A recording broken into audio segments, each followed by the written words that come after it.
durante a pandemia, que é um tema que inclusive tem lá na plataforma, é claro que ele vai estar, e pode acontecer muito, de estar associando dois eixos temáticos, né? Nada impede que eu tenha um tema que eu consigo associar aqui, saúde e família, vai estar dentro disso aqui. Então, até as questões de mudanças da psicologia, a gente sabe que antes de 2020 era até orientação da escola, a gente fazia palestras, seminários, organizações para vocês, de que não era recomendável ficar diante de uma tela de computador ou de celular mais de 2 horas por dia. Era essa a recomendação até então. Aí chega uma pandemia, a gente fala, anula tudo que a gente falou, não tem isso mais. Não serve mais, você pode ficar aí o dia inteiro agora estudando, tá tudo certo, né? Não é isso bem assim, mas a gente tem outros recursos.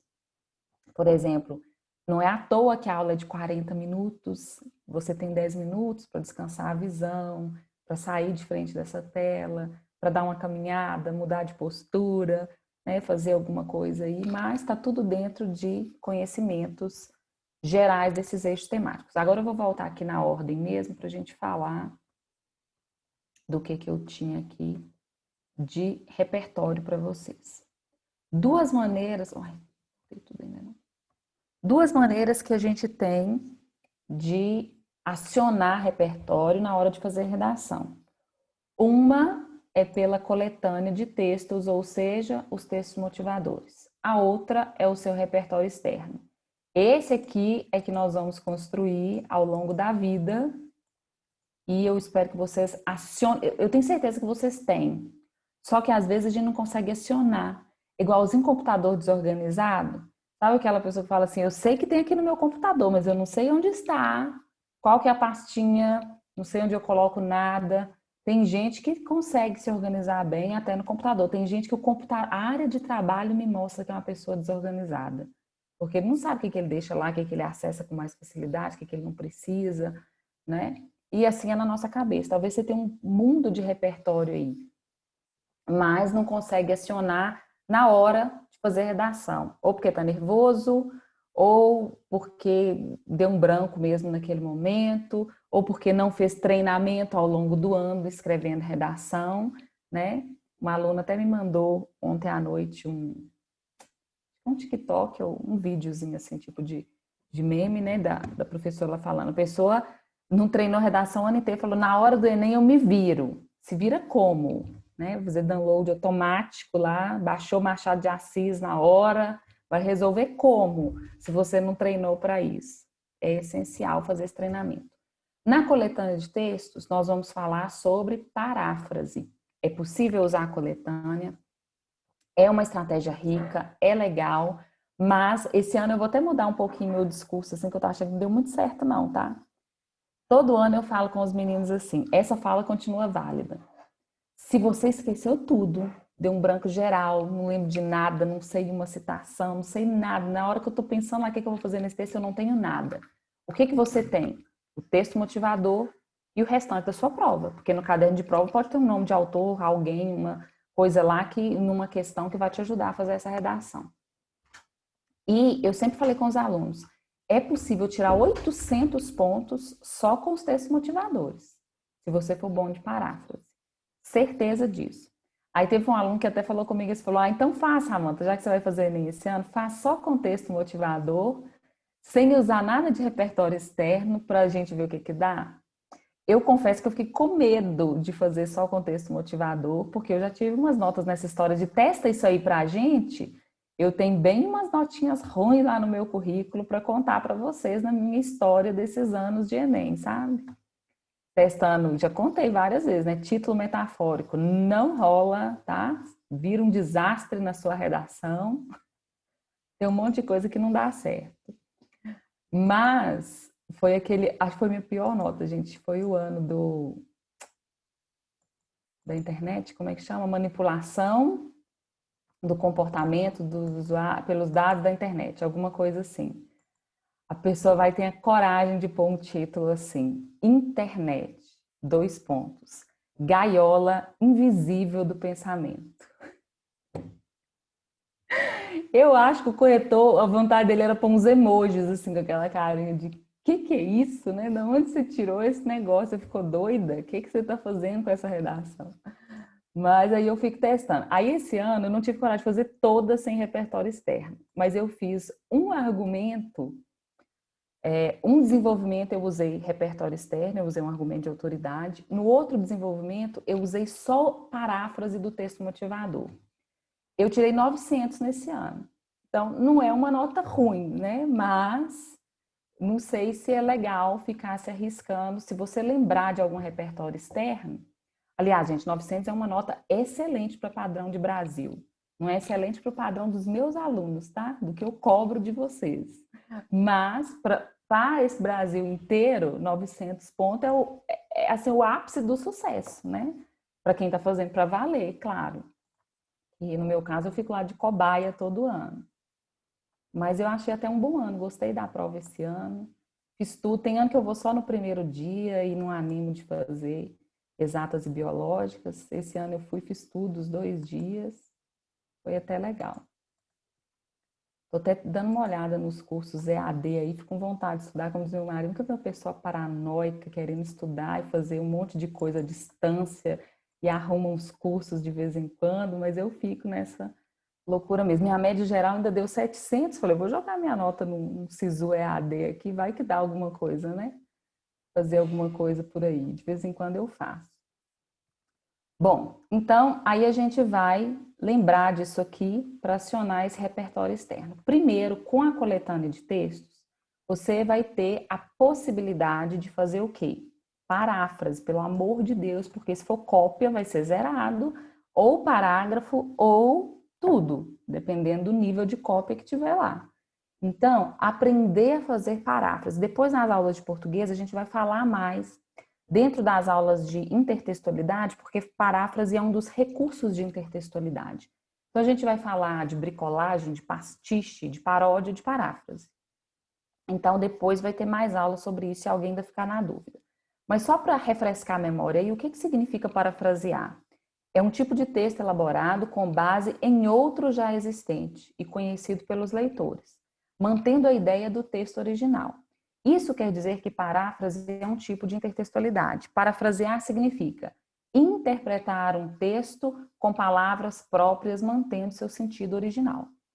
Então, se você consegue acionar, na minha redação lá, deixa eu ver, eu tinha deixado ela aqui para comentar, o argumento que eu fiz com paráfrase, deixa eu ver meus caderninhos aqui, peraí.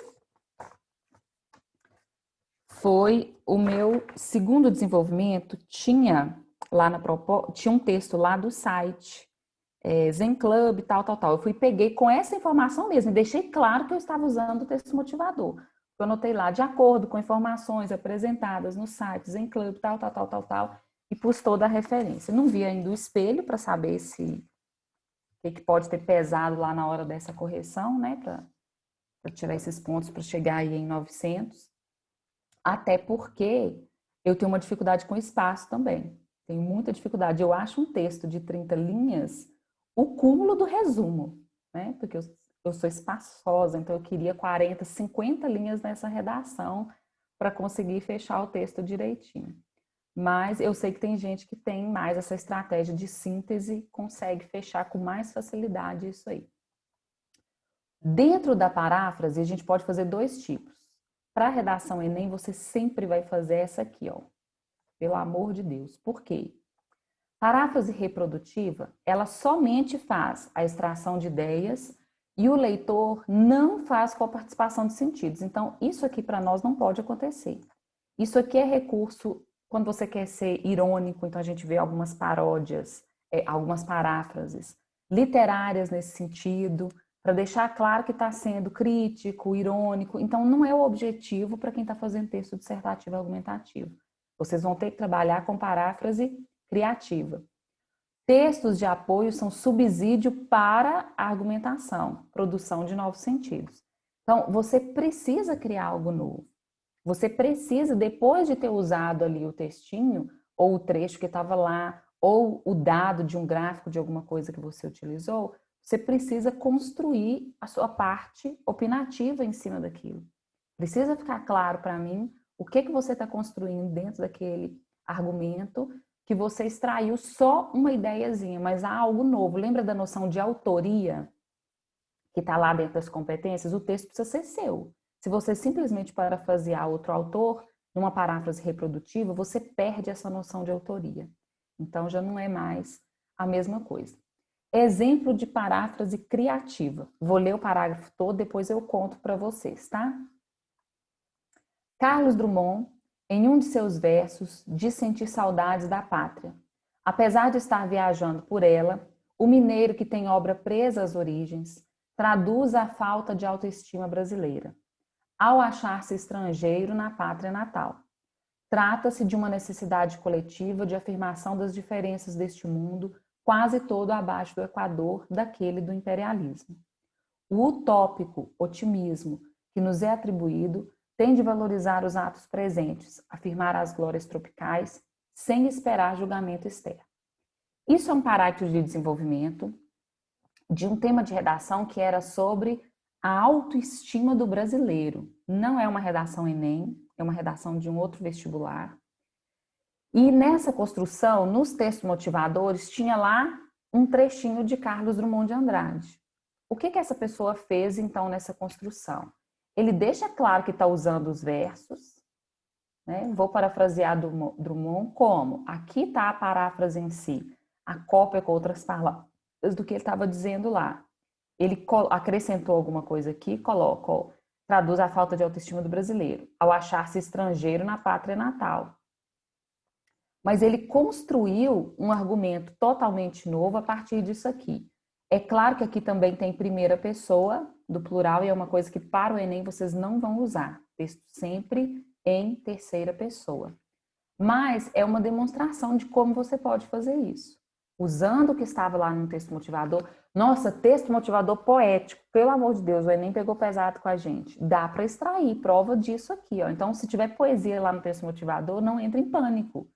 Olha para ela, começa a extrair as ideias, né? Eu sei que só de pensar que é poética, a pessoa já fica em pânico. Tem aluno que fala comigo assim, quando eu vejo a questão com poesia, eu já pulo e deixo por último. Porque tem uma pane de ler aquilo ali. Não pode ter, tá, gente? Poesia é muito mais simples do que parece se a gente criar o hábito de ler com frequência. O problema é que ninguém lê poesia e aí quando pega para ler é para fazer prova. Aí é óbvio que vai ficar pesado, impossível, né? Do repertório externo. Os eixos temáticos lá, eu já dei uma ideia para vocês a partir dele, o que é que a gente vai fazer. De onde geralmente a gente tira repertório externo? De atualidades, fatos recentes. Então, vocês vão ficar muito atentos a tudo o que acontece. O tema de redação é escolhido agora, de janeiro a maio do ano recorrente, para ficar pronto lá. Vão ser escolhidos 3 temas. Aliás, acho que agora são 4. Um para o Enem físico, um Enem digital.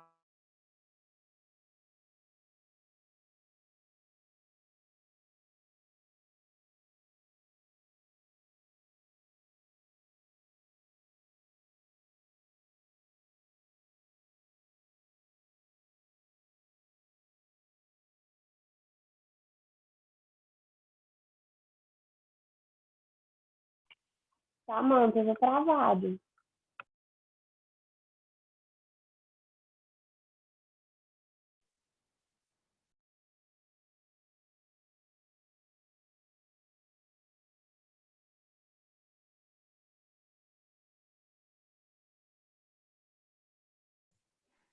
Tá sem Voltei aí, gente. áudio. Aí, deu, voltou. Eu tinha caído aqui para variar, né? Tem que dar um chilique, né? Quando não é o computador, é a internet, ou luta. Ai, ai. Aconteceu Pensar, parecido com o meu computador agora, tá? e pensar que eu sou tão otimista que eu achei que esse ano a gente ia já começar tudo diferente. Não, foi só 2020. Aliás, em 2020, né? Quem tava aí comigo ano passado sabe, eu falar, não, mês que vem tá tudo certo. Mês que vem tá tudo certo. Daqui uns dias voltou. Eu continuo esperando, tá, gente? Tem que manter, né? De vez em quando a gente dá uma loucura, uma pane, assim, também, igual o computador, mas a gente volta, não, tá tudo certo. Tem dia que você mata as crianças, eu fico pensando, gente, a pobre da criança tem 7 anos no online, eu quero que ela fique sentada o dia inteiro e estraçalho quando eu vejo ela levantar. Tá aí no banheiro, por quê? Você tá no meio da aula? Ai, Deus. Aí depois você fala, gente, que mãe louca, né? Coitada da criança. Levantar de novo, vou pregar sua bunda na cadeira com super bonde. Ai, não é fácil, não. Vamos lá, então. Eu estava contando para vocês das atualidades para ficarem espertíssimos aí com essa história. E, pelo amor de Deus, não sejam leitores de manchete. O que é leitor de manchete? Cara do brasileiro. Você abre lá o UOL, G1, Terra, só o portal e só lê os títulos. Nossa, aconteceu isso, você viu? Eu li a notícia, leu nada, leu só o título, só a manchete, sabe de nada que está acontecendo. Aí você pergunta a pessoa em detalhes, mas você viu para que dia que é isso? Você viu que está em votação? Você viu que isso ainda não é feito? Sabe de nada e jura que é a pessoa antenada, super ligada com as atualidades. Então, pelo amor de Deus, não se engane. Você está antenado se você lê as notícias por inteiro. E ainda se você tiver olhar crítico sobre essas notícias, porque a gente sabe que tem posicionamentos, não devia ter, sempre falei isso. Máxima do jornalismo é imparcialidade. Dá vontade de rir, né? Iludidos, coitados, acham que são imparciais, mas não são. Então a gente precisa ser leitor crítico, inclusive, para perceber o posicionamento, o tipo de parcialidade que está acontecendo ali. Depois a gente vai falar muito sobre isso, vai ter aula sobre isso também. A frente B do nosso livro também é muito voltada para repertório externo e ela vai trazer muita coisa para vocês, desses posicionamentos, de como que a gente percebe, né, pelo uso dos chamados modalizadores, adjetivos. Você tem um jornal que fala assim,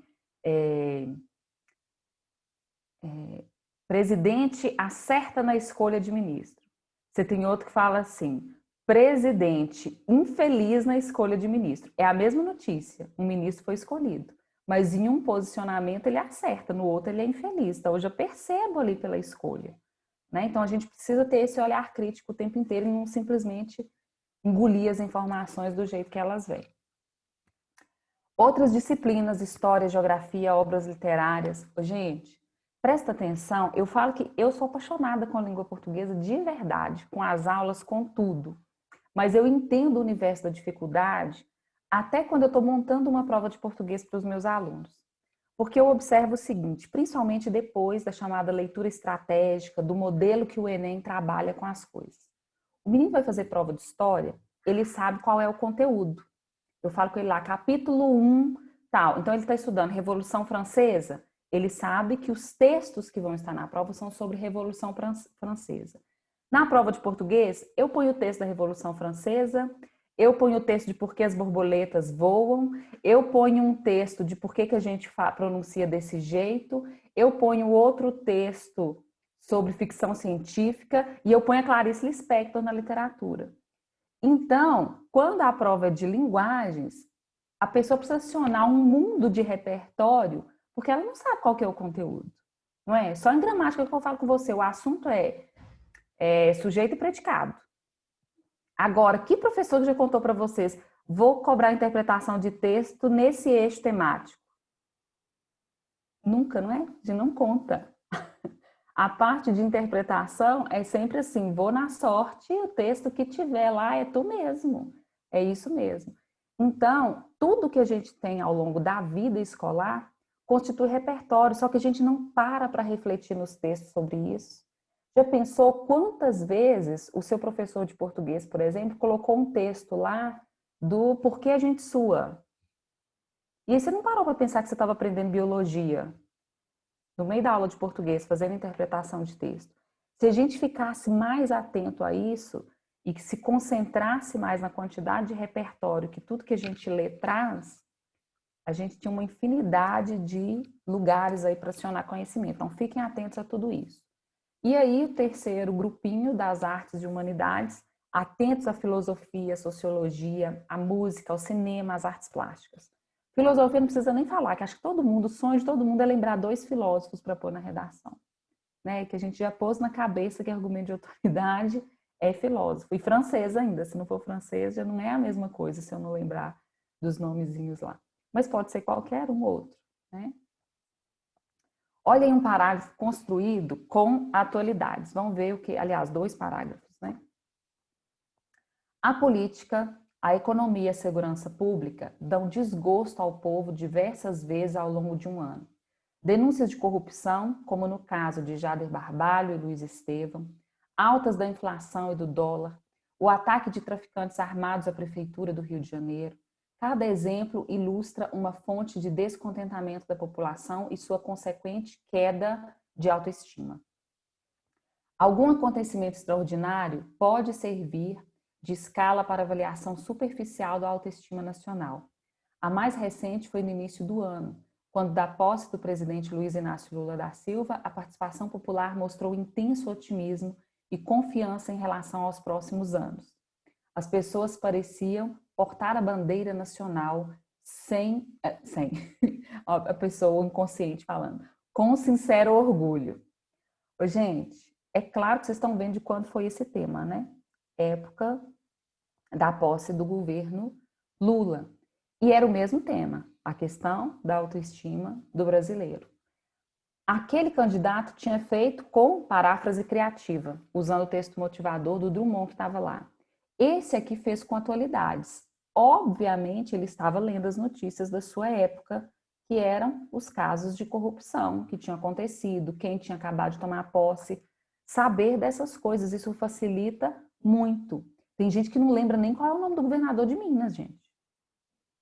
Então, é importante você pensar, eu sei quem que é cada uma das pessoas que tem autoridade no meu país, eu lembro o nome de cada um deles, né, para citar, eu sei quem é o ministro da Educação, eu sei quem é o ministro da Saúde, quero usar isso na hora de fazer minha proposta de intervenção, ia dar uma intervenção super rica, mas eu não lembro nada sobre as pessoas, então é preciso ficar atento a essas atualidades para construir bons textos também. De outras disciplinas, vamos ver aqui o que buscou lá, principalmente da história. A autoestima de um povo é em grande parte alimentada por sua história. Muitas nações construíram imagens de si próprias, que, embora tributárias de feitos e fatos do passado, mantêm-se vivas e sólidas. Esse é, por exemplo, o caso da França, que tem nas conquistas da Revolução Francesa um dos pilares de apreciação positiva que os franceses fazem de si próprios. No caso do Brasil, a história foi menos generosa. Nascemos como uma grande colônia de exploração, cuja razão de ser era servir a Europa. Amargamos séculos de escravidão, que deixou marcas profundas no modo como os brasileiros, brancos, negros e mestiços, se veem e se relacionam. De novo, aqui tem uso de primeira pessoa, na época ainda era permitido, era muito usado nos vestibulares. Vocês não vão usar isso, a não ser assim, ó, se arriscar, entre aspas, e deixar bem claro, esse uso aqui ainda vai. Acionou o conhecimento de história, deixou isso aqui claro, não é? Ai, meu Deus, cadê meu mouse? Deixou isso aqui claro e depois chegou com o fato em si, Revolução Francesa. Observe que não precisa colocar data, ser bem específico naquilo, lembrar em detalhes, né? Mas lembrar da ideia, da construção. A pessoa lembra que a partir da Revolução Francesa, os ideais iluministas, a ideia de igualdade, fraternidade, liberdade, igualdade, fraternidade era um lema dessa revolução. Então ele faz um comparativo. Uma coisa é a história de um país que é considerado com altíssima autoestima, francês se acha, e é verdade, né? Mas eles têm uma história dessa, de um país que viveu uma das maiores revoluções em todos os campos filosófico, sociológico, econômico, tudo, e reflete isso num posicionamento ligado à autoestima. Nós nascemos como colônia de exploração, então foi muito feliz, inclusive, na relação argumentativa que ele estabeleceu aqui entre uma coisa e outra. Usando artes e humanidades, o que um candidato poderia fazer, lembrando esse seu repertório? Segundo o filósofo Spinoza, o homem tem 2 paixões essenciais, o medo e a esperança. São 2 sentimentos muito fortes entre os brasileiros. O medo atualmente é constante, com grandes áreas miseráveis espalhadas pelo país e índices de criminalidade maiores ainda, dando respaldo para se falar em uma guerra civil sem cais em discurso hiperbólico. Ao mesmo tempo, a esperança permanece, tornando cada vez mais concreto o ditado: a esperança é a última que morre. Entre esses dois sentimentos situa-se a autoestima, imponente e salvadora, como um ancoradouro, um lugar seguro que dá a quem a possui a certeza de que se está agindo corretamente e em benefício da nação. Gente, se um aluno virasse para mim e falasse: Samantha, eu vou usar a esperança é a última que morre na redação, eu falava para ele: não, pelo amor de Deus. Frase clichê, sem descrição de autoria, essa coisa de provérbio, de ditado popular, não usa não. Só que olha como é que a gente não pode ser categórico. Essa história do não usa, não. Se o menino me disser que tem um filósofo que vai encaixar um pensamento, como é o caso do Spinoza, de medo e esperança, vai construir um argumento em um tema como esse, sobre a autoestima do brasileiro, vai relacionar isso, não tem problema nenhum ter uma frase clichê aqui. Então é por isso que a gente não pode ser categórico e falar: isso não pode, nunca use. Não é? Não use para ser o seu único argumento. Se você me falasse que esse era o único peso de argumento que ele tinha no parágrafo, era um problema. Caía em senso comum. Agora não é. Tem um filósofo com uma teoria que se encaixa com essa frase para construir a argumentação. Então aí é válida. Usou as aspas e deixou claro que era um ditado e que tornava mais concreto o que é uma divagação de um ditado popular. Então ficou muito bem construída. Então, resumindo a aula, da coletânea, o que você pode fazer? Paráfrase criativa, mostrar compreensão e ampliar com seus argumentos. Do repertório externo, você vai acionar atualidades, outras disciplinas, artes e humanidade. Aqui eu já tinha falado dos eixos temáticos com vocês.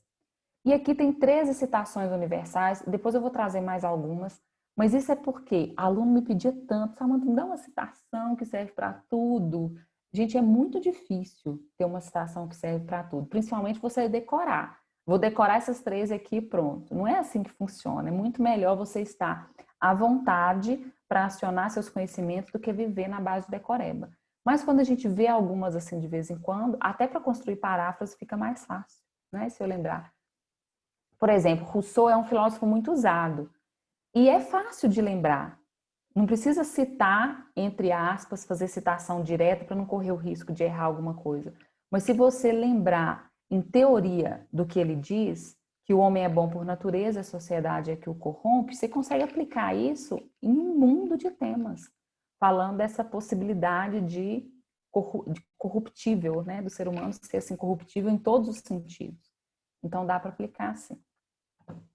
Então, o que eu coloquei aqui, primeiro, por falar em Revolução Francesa, né, Declaração Universal dos Direitos Humanos, e é um argumento muito bom porque ela é praticamente a base para todas as constituições federais, inclusive a nossa.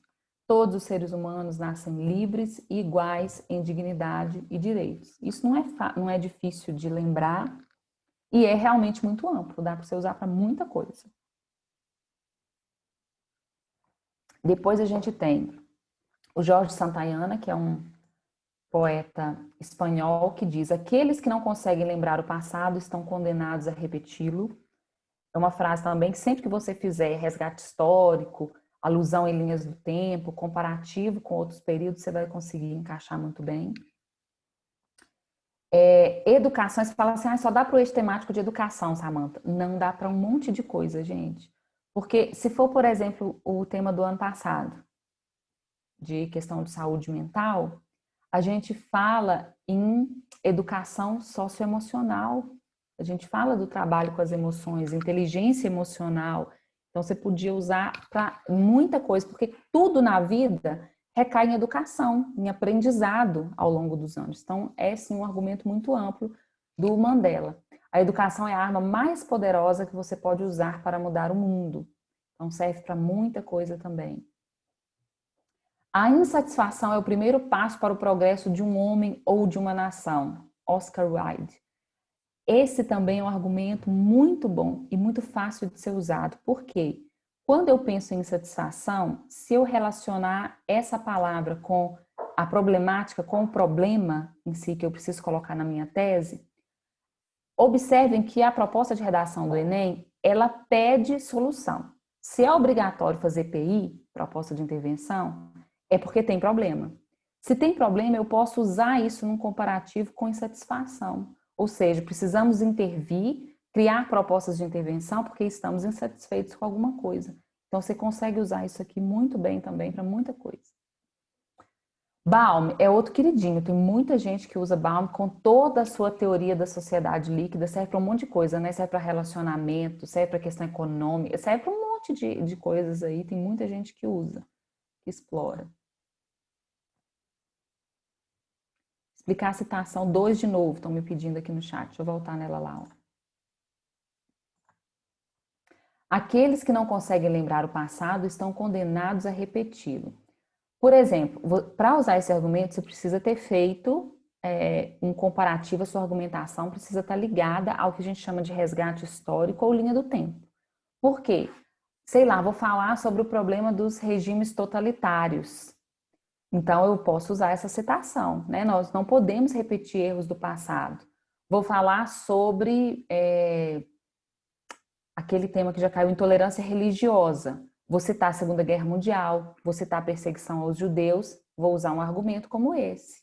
Vou repetir o erro do passado. Qual foi o erro do passado?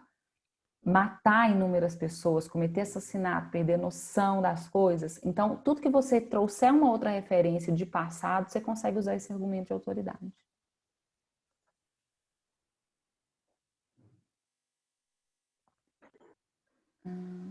Aí, ó, que interessante. Alguém falando, nesses dias esse argumento 2 foi usado na internet por causa de 31 de março. Exatamente. A internet, gente, está muito rica de informação, até nas redes sociais. Sabe aquele famoso, eu brinco com as pessoas assim, quase ninguém mais faz diário. Tem alguém aí que ainda faz diário? Escreve diário? Ou já escreveu alguma vez na vida? Na infância? Meninas, geralmente, né? O povo dá diário de presente, aquele diário com cadeadinho, chavinha para você anotar algumas coisas e tal. Eu achava um exercício incrível, me arrependo muito de não ter guardado os meus diários. Mas eu tive uma crise louca de adolescente gótica, assim, que pôs fogo nos diários, sabe? Em vez de ter guardado. Então, infelizmente eu não tenho mais, mas eu escrevi por muitos anos. Eu fazia diário.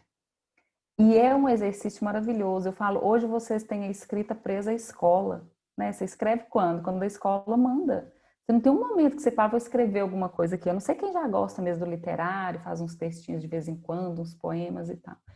Mas se não for, nem bilhete a gente não deixa mais para ninguém, gente. É tudo no celular, né? Tudo nessa era digital. Então o diário virou ou a postagem do story. Para quem tem Facebook, é no que você está pensando, né? O Face colocando o que você está pensando agora, hoje. Aí a pessoa põe as reflexões do dia, dela ou de outros autores. No meio dessas histórias, a gente acha um monte de argumento de autoridade. Porque tem gente que sempre posta, às vezes está errado, né? Clarice mesmo falou um monte de coisa na internet que não está em obra dela nenhuma. Porque o povo acha bonito, vou pôr Clarice Lispector. Faz de conta que foi ela que falou isso, sai inventando citação por aí. Mas muitas vezes tem muita coisa interessante. Talvez nas páginas que vocês seguem, nas pessoas que vocês acompanham, comece a dar valor para isso, esse olhar clínico de quem está capturando informação o tempo inteiro. Deixa eu terminar isso aqui, eu já tinha falado do Baum. Essa aqui do Durkheim é muito grande, mas se você lembrar qual é a ideia também, você consegue explorar isso em paráfrase, né? Usar de outras maneiras sobre ele. Eu tinha, na verdade, uma coleçãozinha, que é uma coisa que a gente morre de raiva, parece coisa de gente egoísta, mas não é. Essa história de emprestar livro, tem uns livros que desaparecem e o problema é que você não sabe para quem emprestou. Eu tinha uma coleção de filósofos que hoje tem um na minha casa, só o do Foucault. Essa coleção se chama Em 10 minutos é demais, mas acho que é em 50 ou em 40 minutos. É um livrinho minúsculo, assim, pequenininho, fininho, que resume a principal teoria de cada filósofo. Eu tinha Rousseau em 50 minutos, Foucault em 50 minutos, Sartre em 50 minutos, tinha um monte. Só tenho Foucault aqui em casa, não sei o que aconteceu com os outros. Mas quando a gente entende a teoria, você pode citar o nome do filósofo ou do autor que seja e parafrasear, deixar um pouco daquela ideia, não precisa ser citação direta, né? Nessa 6, olha o que ele disse aqui. O indivíduo só poderá agir na medida em que aprender a conhecer o contexto em que está inserido, a saber quais são suas origens e as condições de que depende. De que ele está falando? De origem e condição social, até muito parecido com a ideia do Rousseau. Como é que a gente nasce, como que a gente é em origem e como que a gente se modifica a partir das relações sociais. Você entendendo isso é um argumento também que serve para praticamente tudo, né? A maneira como o indivíduo vai agir nas relações serve para um monte de tema. O famoso Rousseau, eu não coloquei a mais famosa dele, com essa A Sociedade que o Corrompe, mas outra também muito generalizante, que dá para usar para um monte de coisa. A vontade geral deve emanar de todos para ser aplicada a todos. A gente fala assim, Samanta, eu nem entendo essa citação, como é que eu vou usar ela? Presta atenção. A vontade geral deve emanar de todos para ser aplicada a todos. Isso praticamente dá para falar de democracia. Só que, olha como que as coisas são inválidas. Porque se é a vontade geral, vamos pensar, vou dar o exemplo do voto para vocês entenderem. É a questão da votação, né? Vamos lá votar porque essa é a vontade geral. Deve emanar de todos para ser aplicada a todos. Então, todo mundo precisa votar porque todo mundo vai usufruir daquele governo depois. Então, isso serve de aplicação para você pensar, por exemplo, eu não voto. Vou fazer uma questão, tema da mulher, o período em que a mulher não votava. Ela estava sujeita àquele governo, mas não partiu da vontade dela. Ela não tinha direito a voto. Você pode fazer comparativos com sociedades em que o voto não é obrigatório. Então, aquela parte que decide votar, escolhe.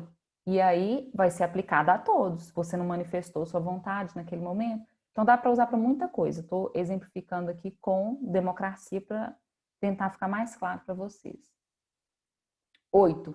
Que tipo de mundo podemos preparar para os nossos bisnetos?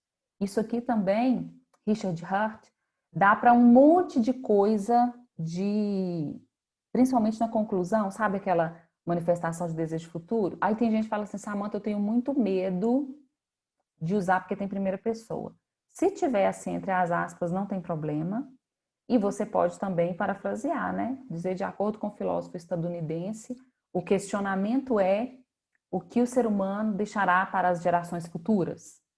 Parafraseei, usei terceira pessoa sem problema nenhum. 9. Não corrigir nossas falhas é o mesmo que cometer novos erros. Confúcio, um dos mais antigos aí, também muito lembrado em outras citações também, e serve para praticamente tudo, né? Falar de erro aí é para tudo. Mahatma Gandhi, outro. Temos que nos tornar a mudança que queremos ver. Isso é a cara da internet também, não é? Do povo ficar colocando nessas postagens assim, de reflexão para tudo, mas realmente serve para muita coisa. E não é porque é conhecido ou porque está batido que deixou de ser verdade. O progresso é impossível sem mudança. E aqueles que não conseguem mudar as suas mentes não conseguem mudar nada. George Bernard Shaw, dramaturgo e jornalista irlandês. Podem falar assim, nem nunca ouvi falar e tal, mas ele é muito lembrado aí no mundo das citações de referências importantes, considerado um pensador importante, tá? De novo, tem Confúcio aqui. Se queres prever o futuro, estuda o passado. Olha quantas citações fazem essa referência de futuro e passado, ou pelo menos de passado e presente, que dá para construir. E por fim, o Betinho aí, o brasileiro, um país não muda pela sua economia, sua política, nem mesmo sua ciência. Muda sim pela sua cultura. Imagina quem lembrasse de uma citação dessa para fazer aquele tema do acesso ao cinema no Brasil. Arrasou, né? E é simples, é fácil de lembrar também, e é forte, é um pensador nacional e tal. E aí, fechamos esse. Deixa eu só descartar meus rabiscos aqui, senão eu salvo ele todo rabiscado.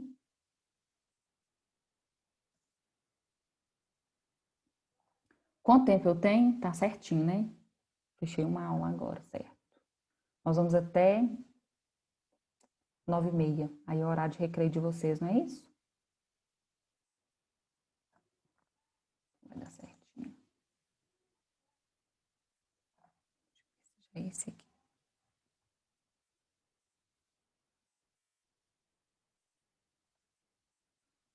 Aula 3, introdução. Bom, agora nós vamos partir para um passo a passo, já que nós falamos do repertório em geral, ontem falamos das competências, da construção desse texto, como é que fica a questão estrutural. Tem alguém que ainda tem muita dúvida assim, na questão estrutural, gente? Pode falar ou pode mandar no chat também, ou mesmo se não ficar à vontade aí para compartilhar com os colegas, me chama depois no WhatsApp, fala, Samanta, ainda estou muito perdido e tal. Mas a gente vai começar a fazer, mesmo que a sua primeira redação funcione como um diagnóstico para você, para falar assim, nossa, não consigo ainda, não está saindo nada. Vamos ver a partir desse passo a passo aqui se as coisas vão clarear. Vou fazer a introdução e mostrar alguns exemplos de introdução, de modos de fazer a introdução. Depois a gente vai fazer os 2 desenvolvimentos e depois a conclusão. Aí, ó, tem gente assumida aí que ainda está meio perdido. Pode ficar tranquila, tá?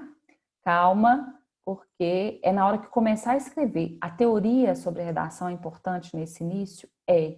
Mas você só vai conseguir aplicar essas coisas na hora que você começar a escrever. É em cima do seu texto mesmo que você vai começar a perceber como é que as coisas vão funcionar. Então vamos lá, começando a fazer pelo menos um parágrafo. Aí você pode até tentar, por exemplo, hoje à tarde, falar assim, vou pegar um tema aqui qualquer, vou tentar fazer uma introdução, para ver se eu já consigo, pelo menos, montar essa tese. Quem está com muita dificuldade, tem muita dificuldade de fazer, vai lembrar pelo menos disso, vai deixar salvo aí, gravadinho, igual eu mostrei ontem naquela redação nota 1000. Você vai fazer 4 frases. Esse parágrafo vai ter, em média, aí umas 7 linhas. Você vai fazer 4 frases, sendo que a última vai ser a sua tese. Ou seja, o problema, a ideia que você vai defender nos argumentos de desenvolvimento. Se ainda ficar com muita dúvida, você vai usar, a gente usa um termozinho clichê também. Tem muito aluno que fica o primeiro e segundo ano fazendo isso, vai até no terceiro ano fazendo desse jeito. Você vai colocar o conectivo nesse sentido, vírgula. A problemática se insere em ou no, que aí você vai conseguir ver qual que é o problema. O que eu vou resolver na minha argumentação. Depois você pode se desprender e fazer um pouco mais livre. Antes desse aqui, eu vou até voltar naquele de ontem, porque ontem lá na tela da escola eu não estava conseguindo rabiscar, né? Deixa eu só mostrar aqui a introdução dessa nota 1000, já que nós vamos falar de introdução. Porque essa foi uma das que eu mais gostei. Eu falei, nossa, essa aluna, essa menina de Uberlândia que a gente leu ontem. Foi que foi. 1, 2, 3, 4, isso. Olha, vocês vão ver, vou voltar no outro slide agora.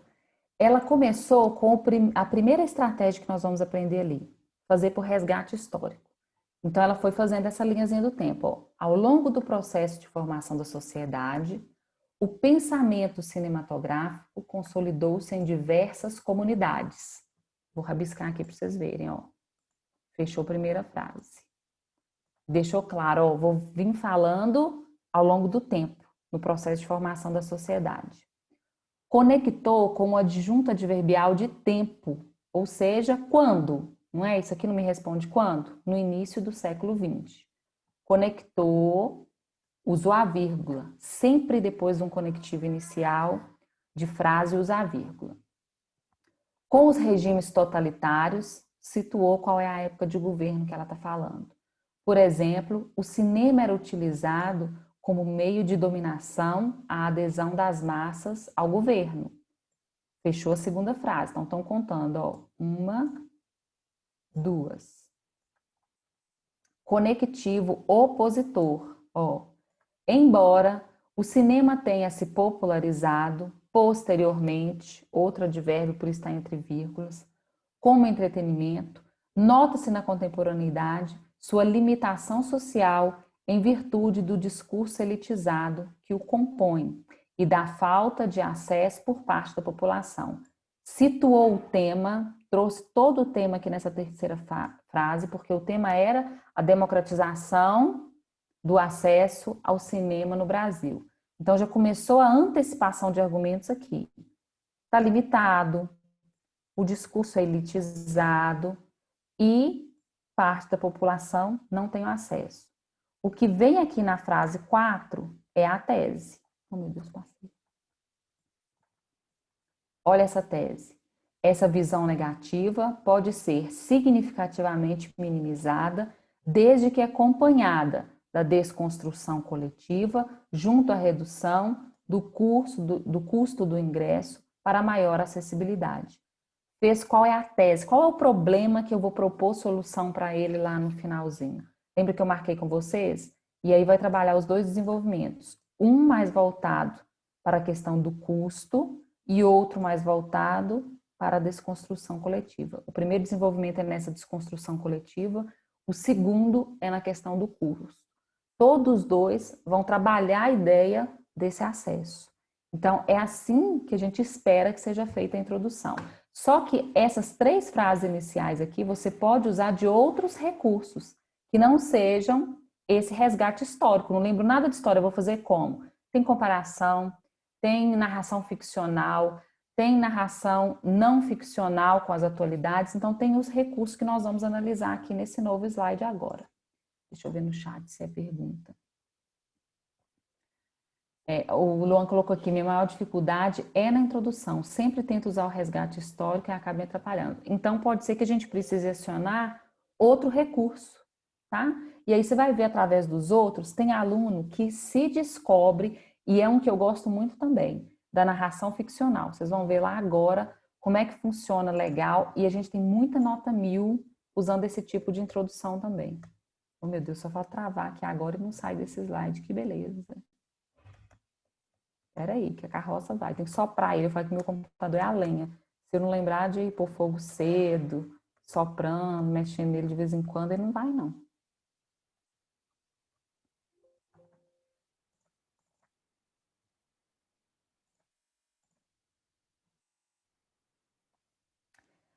Ela poderia ter citado a propaganda ideológica no cinema na Guerra Fria? Demais. Aí, ó, era outra lembrança que você teve aí que funcionaria super bem também.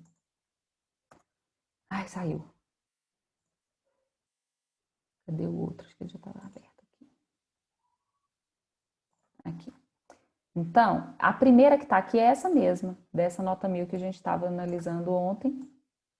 De vez em quando eu volto nela lá, em cada um desses slides do passo a passo, porque ela está muito boa mesmo para a gente ver como que a pessoa seguiu o padrãozinho ali. Ó, uma das melhores formas de fazer a introdução, pois dá conta de contextualizar o assunto e ainda te ajuda a demonstrar repertório. Para fazer uma introdução assim, destaque os pontos da história em que houve a situação abordada no tema.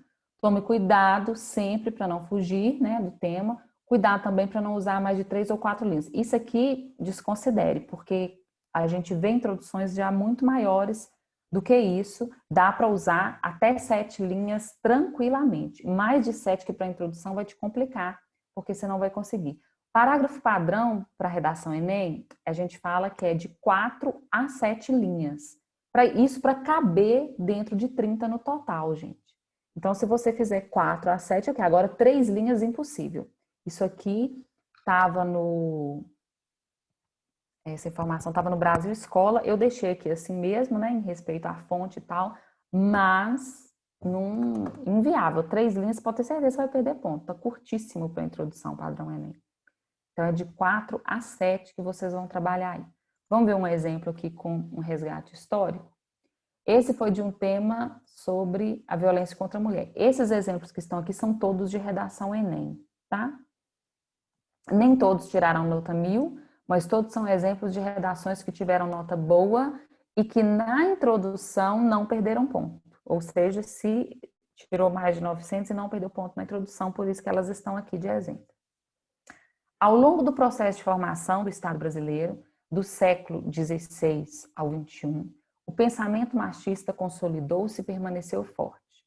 A mulher era vista na transição entre a Idade Média e a contemporânea como inferior ao homem. tendo seu direito ao voto conquistado apenas na década de 1930, na era Vargas. Mas o voto e as conquistas das últimas décadas não eliminaram o problema da violência de gênero. As raízes profundas do machismo, junto da insuficiência das leis e da lenta mudança de mentalidade, fazem com que o problema ainda precise ser seriamente enfrentado pelo poder público e pela sociedade. Então, observem. Olha, deixou claro aqui para mim no início que vai fazer isso por resgate histórico, fez a referência de tempo e foi trazendo isso em mais momentos, não é? Ou seja, trouxe o início aqui da Idade Moderna à contemporânea, fazendo esse comparativo aí, né? Já que 16 a gente está na Idade Moderna, início do Renascimento, lembra que está falando da virada ali de 1500, até chegar nos anos 2020. Então, eu estou aqui no século 2020.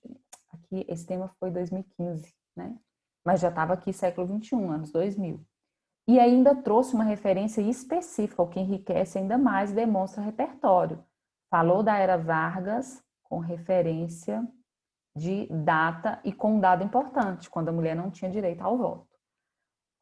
Um conectivo opositor, vocês vão ver que esses de oposição não tem a vírgula logo depois dele não, só para criar essa oposição, porque aqui ela vai antecipar esses argumentos e vai ter uma tese um pouco mais longa, o que não é muito comum, mas é possível de fazer também. Mas o voto e as conquistas das últimas décadas não eliminaram o problema da violência de gênero. Deixa claro o tema, vai amarrando com o que é o tema, a persistência da violência contra a mulher. Então, está deixando claro por que persiste. Então, vou falar ao longo do tempo, porque a palavra persistência estava lá no tema. E aí vem com a sua tese. As raízes profundas do machismo junto à insuficiência das leis. Antecipou os dois aqui, ó. Eu sei que os dois desenvolvimentos vão estar nesse sentido. O primeiro desenvolvimento, argumentando mais nas raízes do machismo. O segundo desenvolvimento, argumentando mais na insuficiência das leis. E aí ela vai conseguir fechar isso. Essa, se eu não estiver enganada, foi uma redação nota 1000. Essa candidata aqui conseguiu, tô falando até essa porque eu sei quem que é.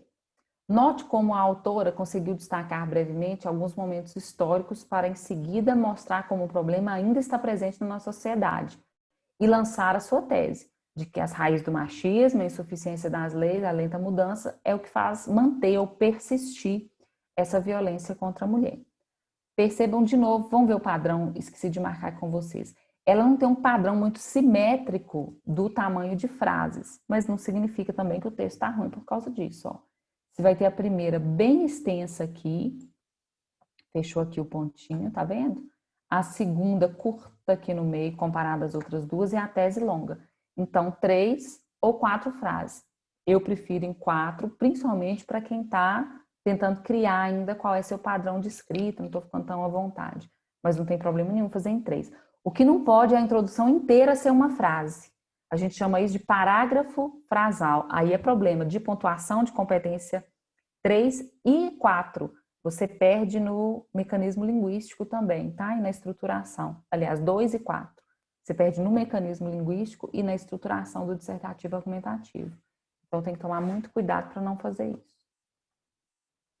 Segunda estratégia que nós vamos ver, narração não ficcional. Então, essa se baseia nas notícias, nos eventos que você lembrar, nos fatos das atualidades. Sabe quando lê a proposta de redação e pensa logo num caso famoso que tem a ver com aquele assunto? Pois é, narrar esse caso pode ser uma boa opção para a introdução. Pode trazer uma notícia que leu nos jornais, um episódio da política ou até uma descoberta da ciência. É importante garantir que a história seja verificável. Por que isso aqui é importantíssimo? Porque não pode ser um assunto, como está descrito ali mais embaixo, do seu bairro, da sua família, ou até mesmo só da sua cidade, se isso não ganhou repercussão nacional. Não significa que o corretor vai ter tempo, ou que ele vai buscar aquilo na internet e tal. Mas ou ele precisa lembrar, ou precisa ser facilmente verificado, porque senão você corre risco de estar usando um exemplo muito restrito, tá? E aí não dá. Então, olha essa introdução aqui. Em 2014, no Guarujá, litoral paulista, uma mulher foi amarrada, espancada e morta na rua por dezenas de pessoas que, após lerem boatos na internet, a acusavam de utilizar crianças em rituais de magia negra. Essa história, assim como inúmeras outras semelhantes, são resultados da persistência da intolerância religiosa na sociedade brasileira. Aqui ainda viria a tese.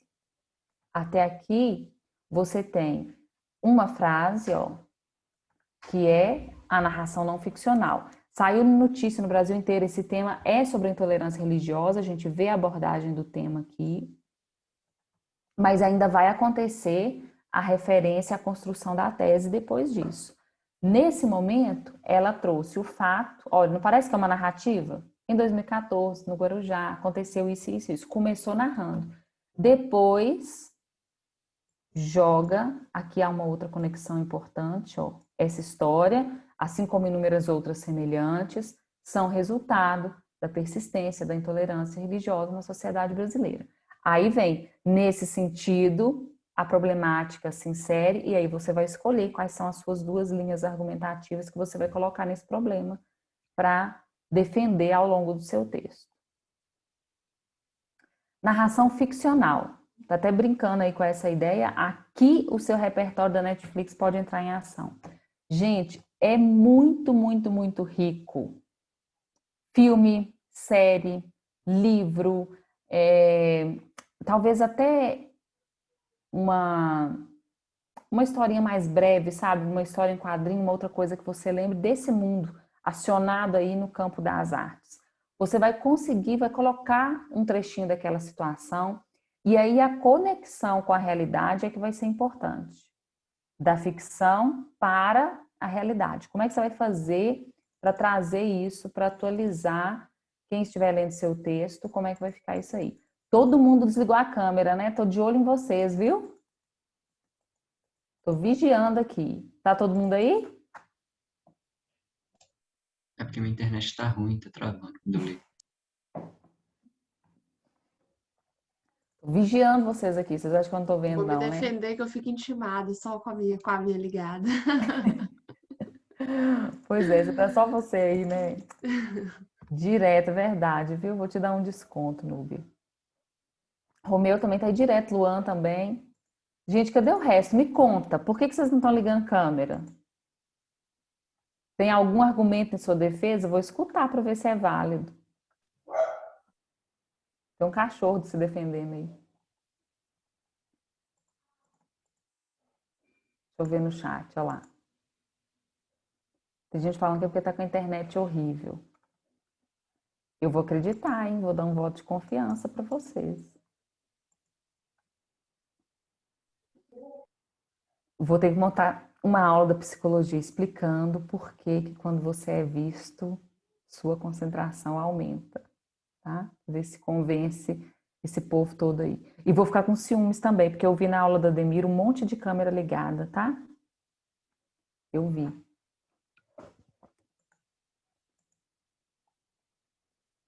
Olha lá. A minha desculpa é porque eu tô feia mesmo. Até parece, se for desse jeito. Gente, tô perdida para dar aula, né? Em casa, assim, toda amarrotada, fazer o quê? Vou desligar a minha também, fazer pirraça, vocês vão ficar só escutando a minha voz na aula, então vai ter só voz, não vai ter professor aqui não. Vamos lá, vamos ver o que aconteceu. Esse tema não é um tema de Enem, tá? Mas é um padrão bem parecido sobre sistema prisional brasileiro. Olha o que o candidato colocou lá. No seriado Orange is the New Black, as detentas da prisão Litchfield organizaram uma rebelião para melhorar as condições de educação, alimentação e outros serviços prestados na instituição e obtiveram relativo sucesso em suas demandas. Já na realidade brasileira, rebeliões em presídios não costumam acabar bem. No conhecido episódio do Carandiru, em 1992, a rebelião resultou em um massacre que vitimou 111 presos. Em 2017, durante as várias rebeliões ocorridas por todo o Brasil, o número de mortos foi ainda maior. Aqui também ainda virá a tese. Pensando nesse modelo encolado que eu estou falando, nesse sentido, vírgula, a problemática se insere e aí você vai colocar o problema. Mas observa, começou narrando o que assistiu lá. Uma série, um filme, um livro literário, alguma coisa que você entenda aí como ficção. E aí vale até esses best-sellers americanos, viu, gente? Tem gente que lê com mais frequência aí. Tudo é válido. O importante é essa conexão, ó.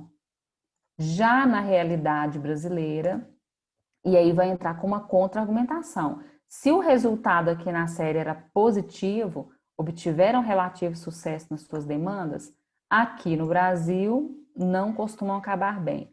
Aí você pode falar assim, Samantha, mas a pessoa lembrou de um monte de coisa aqui para acrescentar depois. Lembrou nada. Essa parte aqui é paráfrase dos textos motivadores.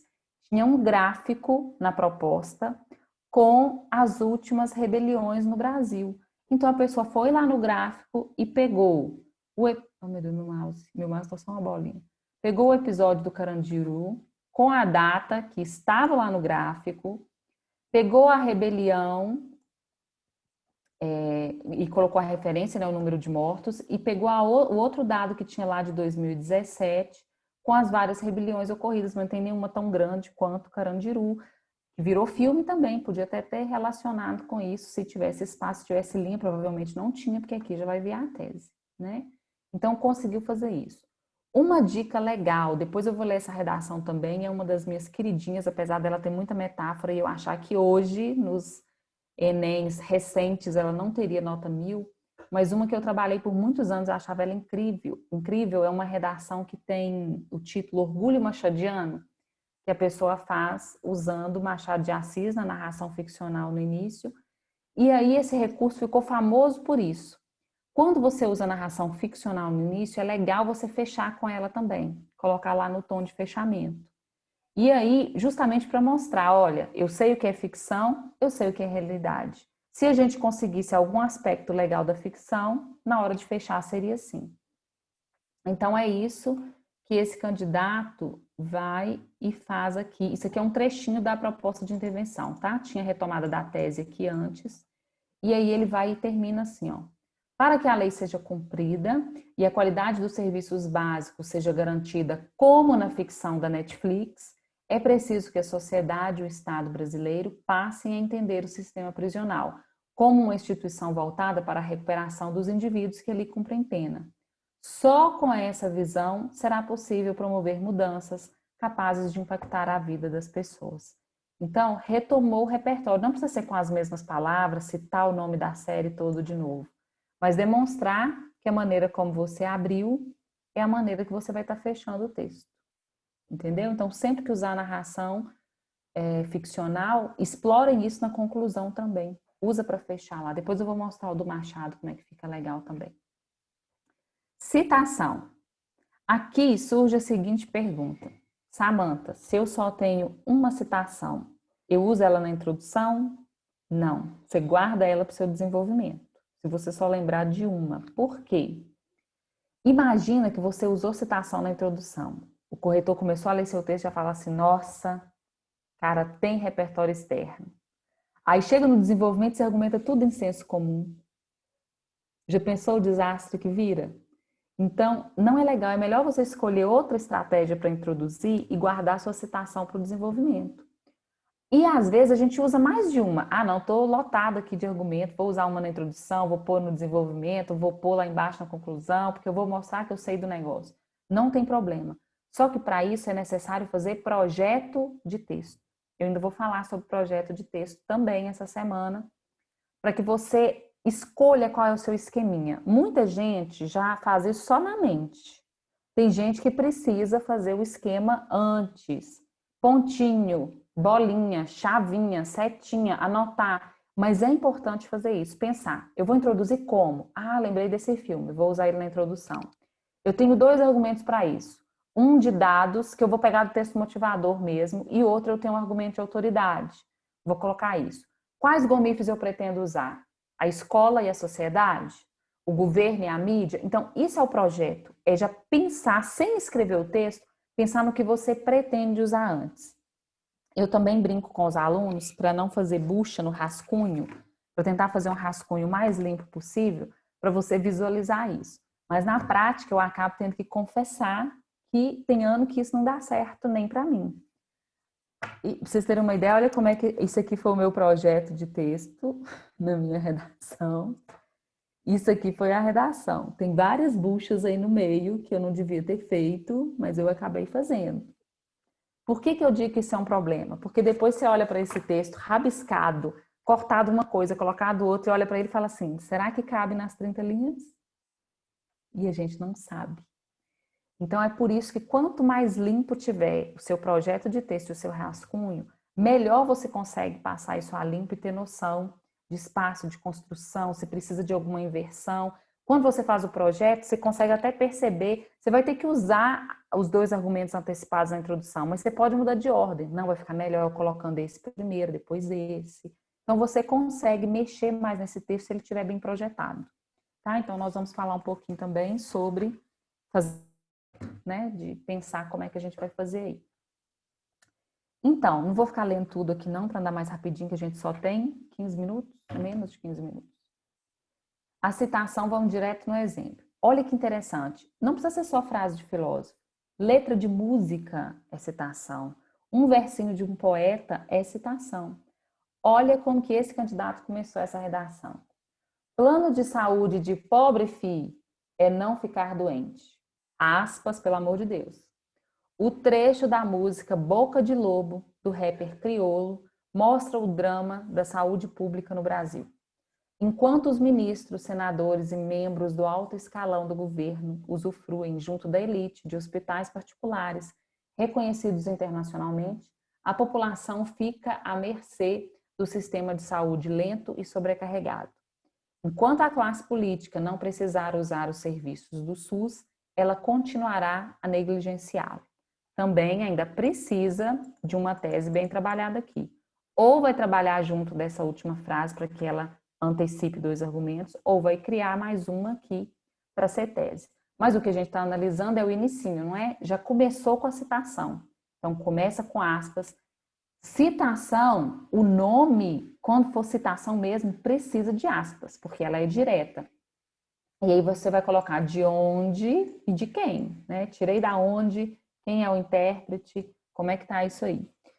Teve uma aluna aqui já no cursinho, vou contar a estratégia dela.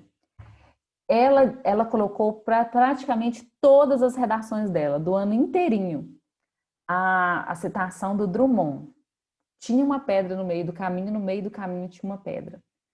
E é incrível que realmente essa citação dá para todos os temas, porque o que ela relacionou? A pedra é a problemática. Então, qualquer tema que eu jogar nesse negócio vai dar certo. É minha introdução, Samantha. Eu vi isso um zilhão de vezes nas redações dela. Mas o corretor do Enem não sabe se você tem um padrão, toda vez você escreve daquele jeito, porque ele vai ler sua redação uma única vez. E se por acaso você fizer no outro ano seguinte, vai ser outro corretor. Então não tem problema ter um padrão, né? No início eu até falei com ela, gente, isso é muito arriscado, cuidado para não parecer que você está forçando a barra. No início uns ficaram meio forçados, porque era do nada, Drummond, pá, minha tese. Eu falei, não, relaciona melhor isso, esclarece que a pedra é o problema, é a dificuldade, é a situação, antecipa os argumentos, e aí ela foi pegando o jeito. E ela tirou, acho que 940 ou 960 esse ano. E a introdução tá com o Drummond lá, do mesmo jeitinho que ela fazia aqui no treinamento. Funciona legal também. Aqui vai falar mais um pouquinho, a gente chama isso também de argumento de autoridade, quando essa citação aparece lá na argumentação, nos dois parágrafos de desenvolvimento. E ele aqui também vai ter uma observação sobre o que o corretor considera autonomia, porque você precisa ter essa autonomia. Tem gente que acha que por citar demais vai ficar melhor. E aí acontece um recurso que a gente chama na intertextualidade de pastiche ou bricolagem. O cara quis mostrar tanto que ele sabe citações que ele entope o texto de citação e esquece de argumentar. Gente, isso pode fazer você tirar 500 pontos num texto lotado de citação. Sabe por quê? Ele vai considerar 50%. O texto é só dissertativo. Você esqueceu da parte argumentativa. Porque o que é dissertar? Expor, demonstrar. O que é argumentar? Formar opinião. Então, se você só expõe, você está fazendo só a parte dissertativa, você não está fazendo a parte argumentativa. Então, até o excesso disso pode ser prejudicial. Então, não fica preocupado em citar 1000 vezes um monte de filósofos, fazer aquele texto que a gente chama de coxa de retalho, vai ficar todo recortado de citação e não tem uma linha argumentativa construída. Então, tem que tomar um cuidado com isso também. Introdução por comparação. Você pode fazer isso até misturando as outras. Vou comparar uma citação com uma outra situação, vou comparar isso com aquilo. Mas essa comparação pura aqui vai ser principalmente com outro país, época ou civilização. E aí você vai tomar alguns cuidados, que estão aqui embaixo. Ó. Primeiro, segundo cuidado. Primeiro, você tem que pensar na funcionalidade dessa comparação. Comparar outro país com o Brasil, você tem que colocar nas devidas proporções qual é a realidade de um, qual é a realidade do outro, né? Por exemplo, sempre uso esse exemplo os meninos. A gente sabe de alguns países da Europa, como a Dinamarca, que tem 2 roletas no metrô. Uma roleta é para pagante, outra roleta é gratuita. A maioria da população lá usa a roleta de pagante, porque eles entendem que quando eles pagam, eles mantêm aquele serviço de qualidade. E a roleta gratuita é para o dia que você não tiver dinheiro, para o dia que você esqueceu a carteira em casa, para a pessoa que está na rua, né? Se tiver um mendigo, se é que vai ter um mendigo, mas pode acontecer de vez em quando ter alguém lá na Dinamarca perdido e tal, ele vai usar a roleta gratuita. Gente, se eu fizer isso numa proposta de intervenção para o Brasil, se os nossos metrôs tivessem uma roleta pagante e uma roleta gratuita, geral ia passar na gratuita, não ia? Não,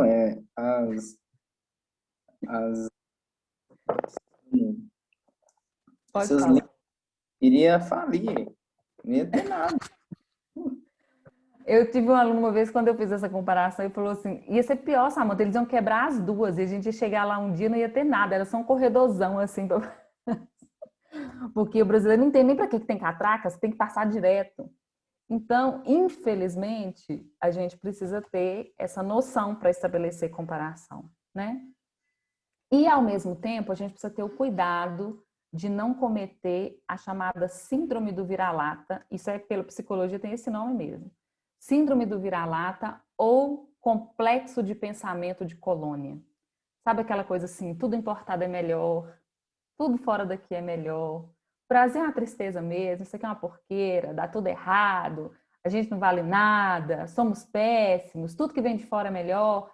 Isso é chamado de síndrome do vira-lata. Então, é importante ter uma noção realista das coisas, de todos os aspectos que nós temos, problemas, dificuldades, mas é importante também não ter essa visão, esse texto carregado, pesado de preconceito e de pessimismo, porque o Brasil, em muitos aspectos, se destaca. E nós sabemos, principalmente nos últimos anos, que nós saímos de uma posição de subdesenvolvido para um país em desenvolvimento. Então, é importante reconhecer algumas coisas a respeito de Brasil e não fazer esse texto carregado desse tipo de visão, tá? Olha aqui. Ah, tá. Outro ponto importante. Esse aqui eu achei que eu nem precisasse falar, mas realmente de vez em quando precisa lembrar. Respeite a Constituição brasileira e a Declaração Universal dos Direitos Humanos, porque em comparação é o momento que a gente costuma ferir isso aqui, por mais absurdo que pareça. Uma comparação com povos da antiguidade que lidavam de forma diferente com a justiça, que permitiam a justiça com as próprias mãos, por exemplo, pode ser descabida e tirar pontos da sua redação. Então, imagina, você vai e compara a civilização brasileira com, sei lá, os maias. Eles faziam sacrifício de criança. E aí, o que você está propondo? Infanticídio? Para resolver o problema? Né? Então, tem que pensar algumas coisas. Comparação com povos árabes. Ah, vamos cortar as mãos de todos os ladrões. Ia ficar uma galera sem mão, né? No Brasil inteiro. E aí, imagina, nossa Constituição permite isso? Não. Então, eu preciso pensar para fazer esse tipo de comparação. Porque você fala assim, ah, mas e se eu colocar só no desenvolvimento? Eu não vou pôr isso em proposta de intervenção. Vai ficar alguma coisa desconexa com a outra. Porque se você coloca isso no desenvolvimento, eu vou esperar que você crie uma proposta de intervenção que tenha a ver com isso. E aí você vai intervir como? Teve um ano aí no cursinho também, um simulado do Bernoulli, era alguma coisa de idosos, talvez alguém lembre, não sei, não lembro mais qual que era o tema em si. Teve um monte de redação zerada. Tem alguém lembrando disso aí? Por quê? Eles não falaram isso com clareza, mas, de certo modo, as propostas de intervenção eram quase matar todos os velhinhos. Sabe? Mais ou menos assim, você argumentou o tempo inteiro. É tipo, quer ver? Reforma da Previdência, né? Aí, na hora de intervir, você fala assim, é necessário que o governo tome medidas para reduzir as aposentadorias no país. Estou propondo matar os velhos, gente. Aí teve gente que veio atrás de mim depois, não entendi por que eu zerei minha redação. Falei, olha, você está propondo matar a galera idosa aí, é praticamente isso que está acontecendo. Então, cuidado, não é que você vai, que a gente acha absurdo, né? Não vou ferir os direitos humanos, é lógico que eu não vou ferir os direitos humanos na minha redação. Mas dependendo do que você argumenta e da maneira que você propõe, é isso, né? Vai reduzir o problema. Vamos reduzir o problema da nação com menos aposentadoria. Hã? Como assim? Então, cuidado. Sabe qual é o campeão nacional de ferir os direitos humanos? 2015. A persistência da violência contra a mulher. O que tinha de proposta de matar o estuprador, de fazer com ele exatamente as mesmas coisas que ele fez com com as mulheres agredidas, de deixar ele na cadeia sempre em cela coletiva. Então, era um monte de proposta, assim, que a gente pensa nelas às vezes, pensa, mas que não dá para colocar lá na redação, né? Foi o ano campeão de nota zero. Esse ano, de novo, foi assustador também, né? Tanto de zero que teve. Samanta, tá parecendo a Xuxa, falando para fazer teste de remédios nos presos. É o tipo de proposta. Vamos testar todas as vacinas, remédios nos presos, né? Faz com eles. Eu posso até considerar isso parcialmente viável de vez em quando? Eu posso, mas uma coisa é o que a gente pensa, outra coisa é o que a gente vai colocar lá na redação, né, gente? Acho que ela falou algo ainda parecido assim, pelo menos para alguma coisa eles vão servir. Né? Quando a gente vê uns dados e aí a gente descobre que um preso tem um custo nacional muito maior do que um estudante universitário, sabiam disso? Numa federal? Para a Receita Federal, um preso custa para esse país muito mais que um estudante universitário, uma instituição gratuita, né? Numa faculdade federal.